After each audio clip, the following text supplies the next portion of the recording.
నమస్కారం. మింగి నేల నాదే కార్యక్రమానికి స్వాగతం. ఆమె మహిళల ఆత్మగౌరవం కోసం తీవ్రంగా కృషి చేస్తున్నారు. రద్దీ ప్రదేశాల్లో మగువల సమస్యకు ఒక చక్కటి పరిష్కార మార్గాన్ని కనిపెట్టారు. అంతేకాదు ఒక్క రూపాయి కూడా తీసుకోకుండా షీ మొబైల్ టాయిలెట్స్ని నిర్వహిస్తున్నారు. ఆమె ఎవరో కాదు, డిగ్రీ హోల్డర్ కాదు డబుల్ డిగ్రీ హోల్డర్ కోదాడకు చెందిన నాగలక్ష్మి గారు. వారితో మాట్లాడదాం. అసలు షీ మొబైల్ టాయిలెట్స్ ఎలా నిర్వహిస్తున్నారు వారి మాటల్లోనే తెలుసుకుందాం. నమస్కారం అండి. నమస్కారం. షీ మొబైల్ టాయిలెట్స్ అనే ఆలోచన అసలు ఎలా వచ్చింది? ఇది మున్సిపాలిటీ తరపు నుండి నడిపించేదండి మొబైల్ షీ టాయిలెట్. అయితే ఈ మొబైల్ షీ టాయిలెట్ నడపడానికి లేడీస్ ఎవరు లేరు. లేకపోతే నన్ను అడిగారు. నన్ను అడగడం వల్ల నేను సరే అని ఒప్పుకున్నాను. ఈ మొబైల్ షీ టాయిలెట్ ఉపయోగానికి చాలామంది స్త్రీలు ఎందుకంటే రోడ్ల వెంబట వెళ్ళే ప్రజలు చాలామంది స్త్రీలు ఇబ్బంది పడుతుంటారు. అందులో ఒకసారి నాకు ఇబ్బంది కలిగినప్పుడు నాకు దాని గురించి అర్థమైంది. అయితే ఈ టాయిలెట్ వెహికల్ తోలుతావమ్మని వాళ్ళు అడిగినప్పుడు సరే అని నేను ఒప్పుకున్నాను. అంటే ఎవరి ఆధ్వర్యంలో చేస్తున్నారు? లేదంటే స్వయంగా మీకు మీరే చేస్తున్నారా? స్వయంగా కాదండి, కోదాడ మున్సిపాలిటీలో మొబైల్ షీ టాయిలెట్ ఒకటి వచ్చింది. ఆ షీ టాయిలెట్ వెహికల్ తోలటానికి ఎవరు లేడీ ముందుకు రాలేదు. అది ఫస్ట్ ఒక జెంట్స్నిచ్చి తోలిచ్చారు 1-2 రోజులు. అయితే అందులోకి ఎవరు వెళ్ళలేదు. లేడీస్ కదా, జెంట్స్ తోలుతుంటే వెళ్ళలేదు. అయితే ఇక లేడీ కావాలని మా రిలేటివ్ ఒక ఆయన అందులో ఉన్నాయని అడిగారు, తోలుతావమ్మా నువ్వని. సరే అని నేను తోలుతానే ఒప్పుకున్నాను ఆ వెహికల్. అంటే మొత్తం కోదాడలో మీరు ఒక్కరేనా మహిళా డ్రైవర్? అవునండి. మీరు ఎలా నేర్చుకున్నారు డ్రైవింగ్? ఎట్లా అదంతా సాధ్యమైంది? అంటే నా భర్త నేర్పించాడు డ్రైవింగ్ నాకు. తర్వాత షీ టాయిలెట్ వెహికల్ తోలడం నేర్చుకున్నాను. అంటే ఎవరు ఏమనలేదా? ఏంటి మామూలుగా మగవాళ్ళు చేస్తారు కదా డ్రైవింగ్ అనేది, నువ్వు ఎందుకు చేస్తున్నావు ఇట్లా ఎవరన్నా అన్నారా? చాలా మంది అన్నారు. చాలా మంది ఏలెత్తి చూపారు. ఇట్లా తోలుతున్నావు, నీకేమనిపించట్లేదా ఇంత చదువుకొని అని అడిగారు. అయినా కానీ నేను చదువుకున్న చదువుకు విలువ ఇస్తున్నాను, మరి పని చేయకపోతే నా ఇల్లు గడవటం ఎలా అని నేను అడిగాను. నన్ను చూసి నవ్విన వాళ్ళు కూడా ఉన్నారు. మరి అంటే అంతమంది నవ్వారు, అయినా సరే దాన్ని వదలకుండా అలాగే చేశారు. అలాగే అంటే మీరు ఈ స్థాయికి వచ్చారు ఇప్పటిదాకా. మీకు ఒకసారి వెనక్కి తిరిగి చూసుకుంటే ఎలా అనిపిస్తుందమ్మా? వాళ్ళ అన్న మాటల కంటే ఇప్పుడు నన్ను గౌరవించడం ఎంతో సంతోషంగా ఉందండి. అప్పుడు అన్నారని నేను వెనక్కి తగ్గినట్లయితే ఇంతటి అవకాశం రాకపోయేది కదా. అలాగే మేము ఇంకొకటి కూడా విన్నాం, అంటే మీరు ఢిల్లీ వెళ్తారని, పిఎం అవార్డు తీసుకుంటారు అని విన్నాము. అంటే అది అంటే ఎప్పుడు రాబోతోంది ఆ అవకాశం మీకు? దాని గురించి ఏమైనా చెప్తారా? ఈ మన నల్గొండ డిస్టిక్ మొత్తం మీద మొబైల్ షీ టాయిలెట్ ఒక్కటే లేడీ డ్రైవర్ని కూడా నేను ఒక్కదాన్నే అండి. దాని ద్వారా స్వచ్ఛ భారత్ కింద నాకు ఈ అవార్డు ఇచ్చారు. అయితే అది కొంచెం ఆపారు, మరి దేనివల్ల నాకు తెలియదు. అది ఎవరూ వెళ్ళలేదంట, నేను ఒక్కదాన్నే కదా, ఎవరూ వెళ్ళలేదంట. వెళ్ళేటప్పుడు వెళ్ళొచ్చులే అని వదిలేసాను. ఇక నిజంగా చాలా స్ఫూర్తిదాయకం మీ కథ. కానీ మిమ్మల్ని అంటే ఇక్కడికి చూసే వాళ్ళందరూ కూడా ఎంతో స్ఫూర్తి పొందుతూ ఉంటారు. అంటే ఇప్పుడు నార్మల్గా ఏదన్నా మొబైల్ టాయిలెట్స్ చూసినా, ఏ టాయిలెట్స్ చూసినా డబ్బులు వసూలు చేయడం మనం చూస్తూ ఉంటాం ఎక్కడైనా సరే. మీరు డబ్బులు వసూలు చేస్తారా? లేదండి, అది ఫ్రీ అండి. అది కొంతమంది వాళ్ళ సాటిస్ఫాక్షన్ కోసం అమౌంట్ ఇస్తారు, తీసుకో మనం ఇంత కష్టపడుతున్నాను, వద్దమ్మా అని అనేది. అసలు నేను తీసుకోను ₹1 కూడా. వాళ్ళు కొంతమంది నెత్తలు చేయబెట్టి దీవిస్తారు, నువ్వు మంచిగా ఉండమ్మా అని. కొంతమంది దండం పెడతారు. అదే సంతోషం అసలు. అట్లా ఉండడం చాలా గర్వంగా ఉంది నాకు.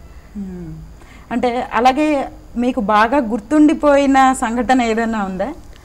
ఒక గర్భిణీ స్త్రీ చాలాసేపు నుంచి ఇబ్బంది పడుతుంది. ఆ అమ్మాయి నిండు నెలలు అనుకుంటా. అయితే టాయిలెట్కి వెళ్ళడానికి ఎక్కడ ప్లేస్ లేక భర్త ఉన్నాడు పక్కన, చెప్పుకుంటుంది. అయితే నేను విని టాయిలెట్కి వెళ్ళాలమ్మా అంటే అవునంటే డోర్ తీసి ఇచ్చాను. వెళ్ళొచ్చి ఆ అమ్మాయి నా చేతులు పట్టుకొని కన్నీళ్ళు పెట్టుకుంది. నిండు నెలలో అమ్మాయి టాయిలెట్కి వెళ్ళడానికి అంత ఇబ్బందిగా ఉంది కదా, అట్లా ఆపుకుంటే మళ్ళీ ఇబ్బంది కదా లోపల పిండానికి. థ్యాంక్స్ అక్క అని చెప్పింది అమ్మాయి. నిజమే కదా, ఎంతమందికి ఇబ్బంది ఉంది. ఇంకా అంటే ప్రత్యేకించి గర్భిణీ స్త్రీలు ఇంకా ఇబ్బందులు ఎదుర్కోవడం అన్ని చోట్ల చూస్తూ ఉంటాం. ముసలి వాళ్ళు కూడా అండి చాలామంది రోడ్డు క్రాసింగ్ కాడ అటు రోడ్డు క్రాసింగ్ చేసి అటు వెళ్ళాలి టాయిలెట్కి. అప్పుడు వాళ్ళు వెళ్ళేటప్పుడు వెహికల్స్ వస్తుంటాయి, ఇబ్బంది పడుతుంటారు. వాళ్ళని చూసి నేను వాళ్ళు ఉన్నకెళ్ళి వెహికల్ తీసుకెళ్తాను. చాలా చాలా చాలా మంచి మనసుంది మీకు. అలా అంటే మీరు మొత్తం కోదాడంతా తిరుగుతూ ఉంటారా ఇంకా వేరే ప్రదేశాల్లో? కోదాడు మొత్తం తిరుగుతానండి, కోదాడంతా. ఓకే. లైక్ అంటే ఇంకా మీ ఫ్రెండ్స్ నుంచి కానీ, మీ ఫ్రెండ్స్ వివిధ ఉద్యోగాలు చేస్తూ ఉంటారు, మీరు ఇప్పుడే డబుల్ డిగ్రీ హోల్డర్ అని అన్నారు కదా, అంటే మీ ఫ్రెండ్స్ వేరే ఉద్యోగాలు చేయడం చూస్తూ ఉంటారు మీరు, అలాగే మీ సొసైటీ, మీ చుట్టుపక్కల వాళ్ళ నుంచి ఎటువంటి రియాక్షన్స్ వస్తూ ఉంటాయి? ఫస్ట్ నేను ఈ వెహికల్ తోలుతున్నా అన్నప్పుడు కొంతమంది మాట్లాడలేదు నాతో, టాయిలెట్కి వెళ్ళే వెహికల్ తోలుతున్నా అని కొంతమంది చూసి నవ్వారు. నేను ఇంటి దగ్గరకు వచ్చేటప్పుడు కూడా కొంతమంది ఏమో ఆటో తోలుతుందంట అని అన్నారు ఆఫీస్ నుంచి వచ్చేటప్పుడు. అయినా నేను ఫీల్ కాలేదు, వదిలే, వాళ్ళు వీళ్ళు అన్న మాటలు పట్టించుకుంటే మనం ముందుకు నడవలేము. అందుకని నేను ఎవరిని ఎక్కువ పట్టించుకోలేదు, వదిలేశాను. వాళ్ళు చూసి ఏదన్నా అనుకున్నా కానీ నేను వదిలేశాను. ఇప్పుడు వాళ్ళంతటి వాళ్ళే ఫోన్ చేసి కంగ్రాచులేషన్స్ అని చెప్తున్నారు. చాలా బాగుంటుంది కదా, స్వీట్ మూమెంట్ అది నిజంగా. అవునండి. అండ్ అలానే అంటే ఇంకొంచెం ఎక్కువ మొబైల్ టాయిలెట్స్ ఇంకా పెరగాలి అని మీకు అనిపిస్తుందా? అంటే ఇంకేమన్నా ఆలోచనలు ఉన్నాయా అంటే మున్సిపాలిటీ నుంచి కానీ? అది ఇంకొక వెహికల్ ఉంటే బెటర్ అని, ఎందుకంటే నేను 3-4 రౌండ్లు వేస్తా కోదాడంతా. అయితే నేను అటు వెళ్ళినప్పుడు మళ్ళీ ఇట్లా ఇబ్బంది అవుతుంది కదా, ఒక టాయిలెట్ వెహికల్ కాకుండా ఇంకో వెహికల్ ఉంటే కొంచెం కోదాడికి బెటర్ అనిపిస్తుంది. అలాగే మీ నేపథ్యం ఒక్కసారి మా ప్రేక్షకులకు వివరిస్తారా? అంటే ఏం చదువుకున్నారు, అలాగే చిన్నప్పుడు ఎక్కడ పెరిగారు ఇట్లా? నా పేరు పిడతల నాగలక్ష్మి, మా నాన్నగారి పేరు పుల్లయ్య అండి, మా అమ్మ పేరు శౌర్యమ్మ. మేము 4 అక్క చెల్లెలు, మాకు ఒక బ్రదర్ ఉంటే చనిపోయాడు. మా అక్క వాళ్ళందరూ కష్టం చేసేవాళ్ళే, నన్ను ఒకదాన్ని చదివించాడు మా నాన్న. నేను కష్టం చేసుకుంటూనే షాప్లో పని చేసుకుంటూనే డిగ్రీ చేశాను, అట్లనే షాప్లో పని చేసుకుంటూనే బీఈడీ కూడా కంప్లీట్ చేశాను. కంప్లీట్ అయిన తర్వాత చాలా ఉద్యోగాలకే అప్లికేషన్ పెట్టుకున్నాను కానీ రాలేదు. ఒకసారి బీపీడీ చేశాను, అయితే అది వచ్చింది, ఎంట్రన్స్ రాస్తే వచ్చింది. అయితే మరి నేను ఆ షాపు బంద్ చేసి అటు వెళ్తే మా ఇంట్లో పరిస్థితి బాగోదు, ఇంట్లో వెళ్ళాలంటే నేను పని చేయాలి అని అది వదిలేసుకున్నాను. తర్వాత ఇక నాకు వివాహం అయిన తర్వాత నాకు ఒక బాబు పాప. తర్వాత కూడా 5 సంవత్సరాలు ఖాళీగా ఉన్నాను. మా హస్బెండ్ ఒక్కడే బాధపడుతున్నాడు, మేము మా అమ్మ వాళ్ళ ఇంటికాడే ఉంటాం, ఆయన ఒక్కడే తీసుకొస్తాడు. ఇక చాలా ఇబ్బంది అవుతుంది, ఏదైనా ఉద్యోగం ఉంటే బాగానే అనుకున్నా. అప్పుడు ఆ టైంలో ఈ సార్ వాళ్ళు ఇది అడిగారు, తోలుతామమ్మా అని. సరే అని ఒప్పుకున్నానండి. మీ వారు ఏం చేస్తారు? మా వారు బంకులో చేస్తాడండి, రిలయన్స్ బంకులో పెట్రోల్. పిల్లలు ఉన్నారా? 2 అండి. చాలా కష్టం కదా ఇంట్లో పిల్లల్ని చూసుకోవడం, ఇంట్లో పనులన్నీ చేసుకోవడం, మళ్ళీ ఇక్కడికి వచ్చి ట్రక్ ఈ పని చేసుకోవడం, ఇదంతా మీరు ఎట్లా బ్యాలెన్స్ చేస్తారమ్మా? నేను తెల్లారగట్ల 5 గంటలకు అట్లా లేస్తానండి. మా నాన్న ఉంటాడు, మా హస్బెండ్ కూడా సహాయం చేస్తాడు. పని చేసుకొని పిల్లల్ని స్కూల్కి రెడీ చేసుకొని నేను వెళ్ళేటప్పుడు మా హస్బెండ్ నన్ను కోదాట్లో దించేసి వెళ్తారు. నాతో పాటు మా పిల్లలు కూడా తీసుకొచ్చి స్కూల్లో, మా పిల్లలు గవర్నమెంట్ స్కూల్లోనే చదువుతారండి. నేను గవర్నమెంట్ స్కూల్లోనే చదివాను, నా పిల్లలు గవర్నమెంట్ స్కూల్లోనే చదువుతాను. స్కూల్లో వదిలేసి నేను డ్యూటీకి వెళ్తాను, మళ్ళీ నేను సాయంత్రం వచ్చేసరికి మా బాబు మా పాప ఇంటికాడ వచ్చి ఉంటారు. నాకు చాలా వరకు హెల్ప్ మా హస్బెండ్, మా అక్క వాళ్ళు చూసుకుంటారు నా పిల్లల్ని. నేను లేట్ అయినా కానీ వాళ్ళు చూసుకుంటారు. ఫ్యామిలీ నుంచి మంచి సపోర్ట్ ఉంది. మీ పిల్లలు ఏమంటూ ఉంటారమ్మా? మా పాప అడుగుతుంది, అమ్మ ఆటో తోలుతావుగా, నువ్వు నన్ను ఒకసారి ఎక్కించుకో అని అడిగింది. మా బాబుని కూడా ఎక్కించుకొని తిప్పాను నేను 2 సార్లు. జ్వరం తగిలినప్పుడు హాస్పిటల్కి తీసుకొచ్చా, ఎవరు లేరు. ఇక హాస్పిటల్లో చూపించి ఇక ఎక్కడ వదిలిపెట్టాలో తెలియక నా పక్కనే కూర్చోబెట్టుకొని తోలాను. అలాంటప్పుడు ఇంకా కష్టంగా అనిపిస్తుంది కదమ్మా ఉద్యోగానికి వెళ్ళడం? అవునండి. ఇంట్లో ఇట్లా ఎవరికన్నా ఒంట్లో బాగోన్నప్పుడు మీకు ఇట్లాంటి సంఘటనలు ఎదురయ్యాయి? అంటే వెనక్కి తిరిగి చూసుకుంటే ఈ పిల్లలకు ఒంట్లో బాగోపోవడం, ఇంట్లో కష్టంగా అనిపించడం, ఇట్లా ఎటువంటి సంఘటనలు? చాలా సార్లు ఇబ్బంది పడ్డానండి నేను, కానీ ఆఫీస్లో సార్ వాళ్ళు బాగా హెల్ప్ చేశారు నాకు. సార్ వాళ్ళని అడిగితే ఎప్పుడైనా సరే వెళ్ళమ్మా ముందు వాళ్ళని చూపించుకొని వచ్చి డ్యూటీ చేసుకోమనేవాళ్ళు. అలాగే అంటే ఆఫీస్ గురించి అన్నారు, ఇప్పుడు మరి ఆఫీస్లో మీరు ఒక్కరేనా డ్రైవర్ అని అన్నారు కదా, కాబట్టి అంటే మీకు ఎటువంటి ఏమైనా మంచి సంఘటనలు ఎదురైనాయా, లేకపోతే ఏమైనా ఛాలెంజెస్ లాంటివి ఎదురైనాయా? ఆఫీస్లో అయితే 30 మంది జెంట్స్లలో లేడీ డ్రైవర్ నేను ఒక్కదాన్ని, 30 మంది జెంట్స్ డ్రైవర్స్. వాళ్ళందరూ కూడా ప్రతి ఒక్కరు అన్న అంటే చెల్లె అని పిలుస్తారు, ప్రతి ఒక్కరు నాకు సహాయం చేస్తారు. సార్ వాళ్ళు కూడా ప్రతి విషయంలో కూడా ఎంతో హెల్ప్ సహాయం అయితే బాగా చేస్తారండి. నేను ఏదన్నా అడిగినా కానీ సార్ వాళ్ళు కాదండి, సెలవు అడిగినా కానీ ఇచ్చేస్తారు. సార్ ఇట్లా సంగతి సార్ అని అడిగితే సరే అమ్మ వెళ్ళమ్మా అని అంటారు. ప్రతి ఒక్కరు కలుపుకుంటారండి నన్ను. అంటే మీలాంటి వాళ్ళే అంటే మీలాగానే ఇట్లా డ్రైవర్గా రావాలి అని అనుకున్న వాళ్ళు, లేదంటే మహిళలు అంటే మేము చాలా బాగా చదువుకున్నాం కానీ మేము ఇట్లా డ్రైవర్ వృత్తిలోకి ఇలాంటి వాటికి మేము రాలేము అని అనుకుంటారు కదా, వాళ్ళకి మీరు ఏం చెప్తారమ్మా? మనం చదువుకుంటున్నాం కానీ మనకు దానికి తగిన ఫలితం రావాలి అని అంటే కొంచెం టైం పడుతుంది. కాబట్టి వచ్చిన అవకాశాన్ని వినియోగించుకోవాలి కదా. అదే కావాలి నాకు కానీ మనం అట్లే ఉండకూడదు. ఇప్పుడు వచ్చిన అవకాశాన్ని మనం నేను వినియోగించుకోబట్టే నేను ఇప్పటిదాకా ఇక్కడ ఉన్నాను. అదే ఉద్యోగంలో నేను ఇది చేయను అదే చేయాలి అనేది ఎవరైనా అనుకోకూడదు. ఏదైనా చేయాలి, కష్టపడితే కదా తగిన ఫలితం వచ్చేది. మీరు వెహికల్ ఎన్నింటికి తీస్తారు, మళ్ళీ ఎన్నింటికి ట్రక్ తీసుకెళ్ళి మళ్ళీ ఆఫీస్లో పెట్టేసి ఇంటికి వెళ్తారు? మీకు ఎప్పుడైనా అలసట అనిపించడం జరుగుతూ ఉంటుందా? వెహికల్ నేను ఆఫీస్కి 8:30 కల్లా వెళ్తానండి. ఆఫీస్కి వెళ్ళి వెహికల్ కడుక్కొని వెహికల్లో వాటర్ పట్టుకొని వెహికల్ బండి బయటికి తీసుకొని వచ్చేసరికి 9 అట్లా అవుతుంటుంది. 9 నుంచి నేను సాయంత్రం 5 గంటల దాకా డ్యూటీ చేస్తాను. అలసట అనిపిస్తుంది కానీ చెయ్యాలి, తప్పదు. చేయడం వల్ల చేస్తేనే నాకు ఫలితం వస్తుందని అలసట అయినా కానీ ఇబ్బంది పడుతున్నా కానీ చేస్తాను నేను డ్యూటీ. ఇక సాయంత్రం 5 గంటల తర్వాత డ్యూటీ దిగిన తర్వాత ఇంటికి వెళ్ళిపోయిన తర్వాత కొంచెం రిలీఫ్. నా హస్బెండ్ నాకు సహాయం చేస్తాడు. అంటే చాలామందికి వాళ్ళు ఉద్యోగం చేస్తారు, వాళ్ళకి డబ్బులు మాత్రమే వస్తుంటాయి, మీకు ఒక సాటిస్ఫాక్షన్ కూడా వస్తుంటుంది. అట్లాంటి ఉద్యోగంలో ఉన్నారు మీరు. మీకు ఎట్లా అనిపిస్తుంది? దీనివల్ల నేను చాలా సంతోషిస్తున్నాను అండి. నాకు ఫస్ట్ నుంచి నాకు చిన్నప్పటి నుంచి ఎవరికైనా హెల్ప్ చేయాలన్నా కానీ లేదా ఎవరితోనైనా పోల్చుకోవాలనే కానీ నాకు అనిపించేది. నేను కానిస్టేబుల్ ఉద్యోగానికి అప్పుడు అప్లై చేశాను నేను. అయితే హైట్ సరిపోలేదని నన్ను తీసి పక్కకు నెట్టారు. ఎస్సీ క్యాండిడేట్ అన్నా కానీ తీసి పక్కకు నెట్టారు. నాకు ఉద్యోగం ఒకటి చెయ్యాలనేది బాగా ఇష్టం చిన్నప్పటి నుంచి కూడా. ఉద్యోగం లేక చాలా సంవత్సరాలు ఇబ్బంది పడ్డా ఈ వచ్చిన ఉద్యోగాన్ని అన్నా వినియోగించుకోవాలని నేను ప్రతి విషయంలో కూడా చెప్పిన ప్రతిదీ చేసి పెట్టేదాన్ని. మీ పిల్లలు ఏం చదువుకుంటున్నారమ్మా? మా బాబు 3rd క్లాస్ అండి, మా పాప అంగన్వాడీ. బాగా చిన్నపిల్లలు. అయితే మా బాబు మొన్న రీసెంట్గా నాకు అవార్డు వచ్చిందని వాళ్ళ సార్ కంగ్రాచులేషన్ చెప్పమని పంపించారంట. మమ్మీ నీకు అవార్డు వచ్చిందంట అందరూ అంటున్నారు, మా సార్ వాళ్ళందరూ కంగ్రాచులేషన్ చెప్పమన్నారు మమ్మీ అని వచ్చి చెప్పాడు మా వాడు. ఒకసారి స్కూల్కి వెళ్ళాను. నేను స్కూల్కి వెళ్తే ఆ సారు కూడా మీ బాబు మంచిగా చదివించండి అమ్మ, మీరు పడ్డ కష్టం మీ బాబు పడకుండా మీకు అవార్డు వచ్చింది కదా, చాలా సంతోషంగా ఉందమ్మా అని అన్నారు. మీ పిల్లల్ని అయితే చక్కగా పై చదువులు చదివిస్తానండి. మీరు డబుల్ డిగ్రీ హోల్డర్ కదా, అంటే ఇప్పుడు మీరు ఈ ఉద్యోగం చేస్తున్నారు, ఇంకొక అవకాశం వస్తే గనక ఈ ఉద్యోగాన్ని వదిలేసి ఆ ఉద్యోగం చేస్తారా?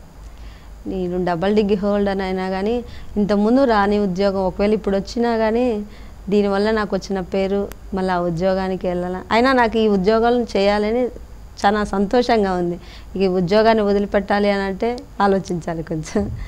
అమ్మ అలాగే మీ వృత్తే రోడ్డు మీద ప్రతి చోట వెళ్ళడం, ప్రతి చోట దగ్గర ఆపడం ట్రక్ ఈ విధంగా జరుగుతూ ఉంటుంది. అంటే రద్దీ ప్రదేశాల్లో ఉన్నప్పుడు పోకిరీల యొక్క అల్లర్లు అవి కూడా కొంచెం అధిక శాతమే ఉంటుంది.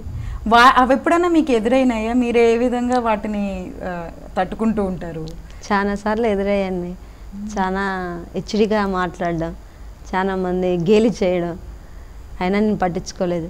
అట్లాంటి వాళ్ళ గురించి అలాంటి మాటలు పట్టించుకుంటే మనం ముందుకు నడవలేము. చాలాసార్లు కూడా నేను వెహికల్ తోలుతుంటే నా వెహికల్ అమ్మటి వచ్చి గేలి చేసేవాళ్ళు, అయినా నేను పట్టించుకోలేదు. కేంద్ర ప్రభుత్వ అవార్డులతో పాటు ఇంకా ఏవైనా అవార్డులు వచ్చాయమ్మా మీకు? పురస్కారాలు ప్రకటించారు కదా కేంద్ర ప్రభుత్వం. కేంద్ర ప్రభుత్వం అవార్డు కాకముందు ఒకసారి మా కోదాడ మున్సిపాలిటీలో ఎమ్మెల్యే గారి చేతుల మీదుగా ఒక అవార్డు, పాత ఎమ్మెల్యే గారి చేతి మీద అందుకున్నాను, కొత్తగా వచ్చిన ఎమ్మెల్యే గారి చేతుల మీద కూడా అందుకున్నాను. మహిళలు ఇంకా ఇలా ఈ వృత్తిలోకి రావాలి అని మీరు అనుకుంటున్నారా? వస్తే మంచిదండి. ఎప్పుడు మనం ఇంట్లోనే ఉండటం కంటే ఇట్లా బయట తిరుగుతూ అన్నీ చేయగలం అని మనకు ఉన్న శక్తి మనం బయట చెప్పుకోవడంలో తప్పేమీ లేదు. మనం చేయగలమని నిరూపించుకోవాలి. అది నీ ఆత్మవిశ్వాసం. ఎప్పుడైనా మీకు అంటే నేను ఈ వృత్తి వదిలేయాలి అన్నంత బాధాకరమైన సంఘటన ఏదైనా ఎదురైందా?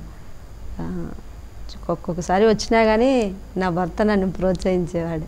ఒక్కోసారి బాధేసేది, అయినా కానీ ఏమీ కాదు నువ్వు భయపడొద్దు అని చెప్పేవాడు. అవును, ఇంట్లో వాళ్ళ సహకారం ఉంటే తప్పకుండా ఏదైనా జయించగలరు మహిళలు. అవునండి. అమ్మ అలానే అంటే ఇప్పుడు మీరు మీ ట్రక్ నడుపుతూ ఉంటారు, మీ షీ మొబైల్ టాయిలెట్ అలా వెళ్తూ ఉంటే అమ్మాయిలు మంచిగా చక్కగా చీరలు కట్టుకుని లేకపోతే చక్కగా ముస్తాబ్ అవ్వడం మనం చూస్తూ ఉంటాం. ఒక ఆడపిల్లగా మనకేమనిపిస్తుంది, అందంగా రెడీ అవ్వాలి అని అనిపిస్తూ ఉంటుంది. మీకు అలా ఎప్పుడైనా అనిపించిందా వాళ్ళని చూసినప్పుడు? నేనే దాని మీద ఆశపడనండి. అట్లాంటి ఆశలు పెట్టుకోవద్దు. ఇవాళ ఉన్నోళ్ళు రేపు ఉండట్లేదు, మనకెందుకు అలాంటి ఆశలని అనిపిస్తుంది ఒక్కొక్కసారి. కానీ అయ్యేటప్పుడు అవ్వచ్చు. మనం డ్యూటీలో ఉన్నప్పుడు డ్యూటీ చేసుకోవాలి, వేరే విషయాలప్పుడు వేరే విషయం. అమ్మ అలానే చాలామంది ఇప్పుడు రోడ్ల మీద మగవారు బిచ్చాలు ఎత్తుకునే వాళ్ళు ఉంటారు, కానీ ఆడవాళ్ళకి ఇబ్బంది ఉంటుందా? అంటే ఆడవాళ్ళు కూడా రోడ్డు మీద అడుక్కునే పొజిషన్లో ఉంటూ ఉంటారు. అంటే వాళ్ళు ఇంకెక్కడికి వెళ్ళలేరు, బాత్రూమ్కి వెళ్ళాలన్నా. అలాంటి వాళ్ళు మీకు ఎదురవుతూ ఉంటారు? చాలా మంది వెళ్తారండి నా వెహికల్ అలాంటి వాళ్ళే. ఒక పెద్దమ్మ రోడ్డు క్రాస్ చేయలేక టాయిలెట్కి వెళ్ళలేక రోడ్డు మీద నుంచి పాకుతూ వెళ్తుంది. నేనే బస్ స్టాండ్ కాడ నుంచి యువతలకి ఆమెను ఎత్తుకొచ్చాను. ప్లాస్కి వెళ్ళాలమ్మా అన్నది. ఆమె టాయిలెట్ తెలియదా, ఇక దాంట్లో తీసుకొచ్చి మళ్ళీ ఆమెను రోడ్డు అవతల దించాను. మీ కథ వింటే అంటే వెనక్కి తిరిగి చూస్తే అసలు ఇలాంటివి ఎన్ని ఉంటాయో నిజంగా. చాలా ఉంటాయండి. రోజుకి ఇట్లాంటి వాళ్ళని మీరు ఎంతమందిని చూస్తారు?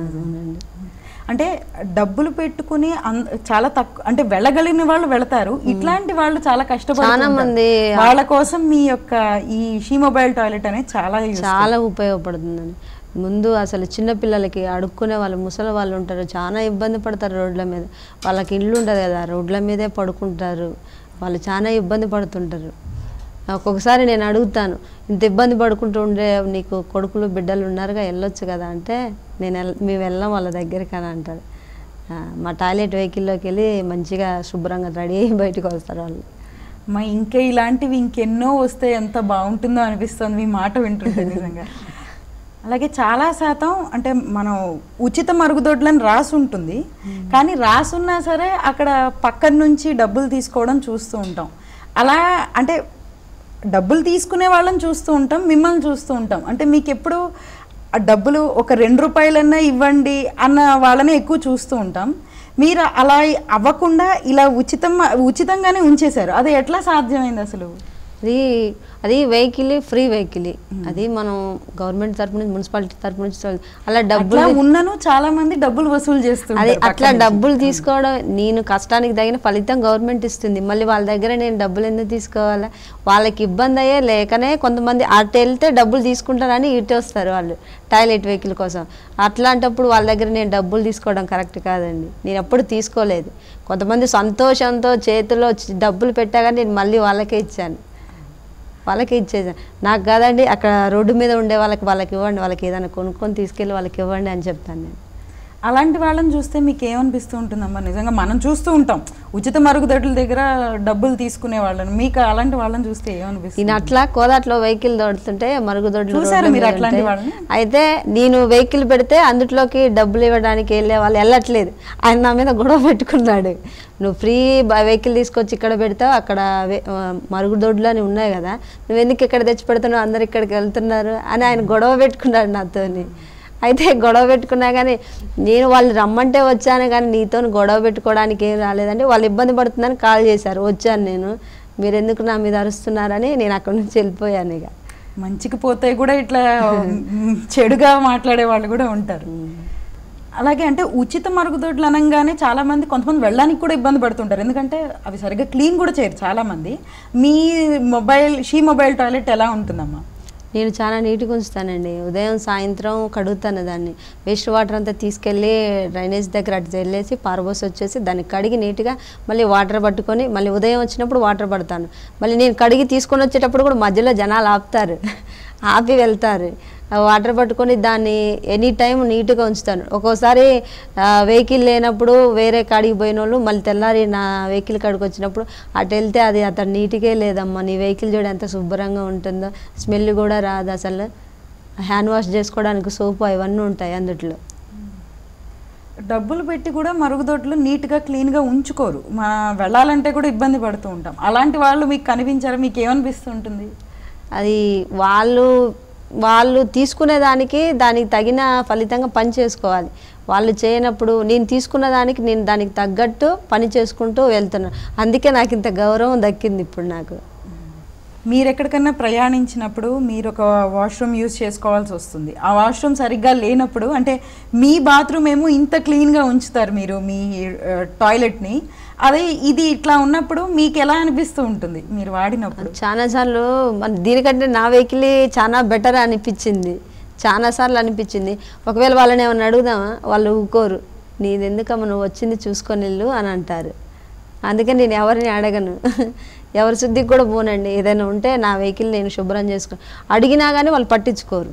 అంటే వెళ్ళి సరిగ్గా క్లీన్ చేయమని మీరు చెప్పినా సరే పట్టించుకోరు వాళ్ళు. మీరు డబ్బులు ఇచ్చి కూడా సరిగ్గా క్లీన్ చేయట్లేదన్న వాళ్ళు ఏమన్నారు? అమ్మ, అలానే మనం ఎప్పుడైనా బయటకు వెళితేనే ఒక్కొక్కసారి అంటే బాత్రూమ్ కోసం ఇబ్బంది పడ్డం మనం చూస్తున్నాం, ఇప్పటిదాకా అలా మాట్లాడుకున్నాం. కానీ స్కూళ్ళల్లో అంటే ఆడపిల్లలు మంచినీళ్ళు తాగకుండా వాష్రూమ్ లేదు అని చెప్పి బాధపడి, అంటే చాలా స్కూల్స్లో, గవర్నమెంట్ స్కూల్స్లో మనం మరుగుదొడ్లు చూడము. మన మారుమూల పల్లెలకు వెళ్తే ఇప్పటికీ మరుగుదొడ్లు కనబడవు. అందుకని డ్రాప్అవుట్ శాతం కూడా పెరుగుతుంటుంది. అంటే ఆడపిల్లలు స్కూళ్ళకి వెళ్ళడం కూడా మానేస్తూ ఉంటారు అలాంటి స్కూళ్ళల్లో. మరి వాళ్ళకి ఎటువంటి పరిష్కార మార్గం ఉందంటారు? మీరు ఏం చెప్తారమ్మా? నాకు తెలిసి స్కూళ్ళలో మరుగుదొడ్లు కట్టించడం బెటర్. ఆడపిల్లలు బయటికి వెళ్ళలేవారు, ఇబ్బంది పడుతుంటారు. వెళ్ళినా కానీ పోకిరీలు ఉంటుంటారు, చాలా ఇబ్బంది ఎదుర్కోవాల్సి వస్తుంది. అది స్కూళ్ళలో ఇట్లా మన మరుగుదొడ్లు కట్టించి ఒక మనిషిని పెట్టుకుంటే బెటర్ కడుక్కోవడానికి. అవి ఉన్నా కొంతమంది వాడరు భయానికి. లేడీస్ చిన్న పిల్లలు దాంట్లోకి ఎక్కువ శాతం పోకిరీలు అట్లా గేలి చేస్తుంటుంటారని వెళ్ళరు కొంతమంది. అక్కడ ఒక మనిషిని పెట్టి లేడీస్ వాళ్ళ వరకు సపరేట్గా ఉంచుకుంటే బెటరు. కనీసం ప్రతి స్కూల్లో మరుగుదొడ్డి పెట్టుకోవాలండి. పెట్టుకోకపోతే చాలా ఇబ్బంది అవుతుంది. వాళ్ళు స్కూల్ నుంచి ఇంటికి వెళ్ళేదాకా అట్లా ఆపుకొని ఉండలేరు కదా. ఆపుకొని ఉండటం వల్ల కడుపులో గర్భసంచికి అవి ఇబ్బంది అవుతుందంట. చక్కటి మాట చెప్పారు. మహిళలు ఖచ్చితంగా అంటే స్కూల్కి వెళ్ళినప్పుడు ఖచ్చితంగా వాష్రూమ్ అనేది ఉండాలి, లేకపోతే వాళ్ళకి చాలా తర్వాత ఫ్యూచర్లో ప్రాబ్లమ్స్ వస్తూ ఉంటాయి. అలానే చాలామంది బహిర్భూమినే ప్రిఫర్ చేస్తూ ఉంటారు. బాత్రూమ్స్ ఉన్నా సరే గ్రామాల్లో ఇప్పటికీ ఈ ప్రాసెస్ అలానే ఉంది. వాళ్ళకి ఏం చెప్తారమ్మా మీరు? అట్లా యూజ్ చేయడం వల్ల మనకే ఇబ్బంది అండి, బహిర్భూమికి బయటికి వెళ్ళడం వల్ల. ఎందుకంటే కొత్త రోగాలన్నీ వస్తుంటాయి. అట్లా విలేజ్లో మొత్తం అట్లా వాడటం వల్ల చాలా వరకు జ్వరాలని, ప్రతి వాళ్ళకి జలుబులని, దగ్గులని, అట్లా జ్వరాలు ఖచ్చితంగా వస్తుంటాయి.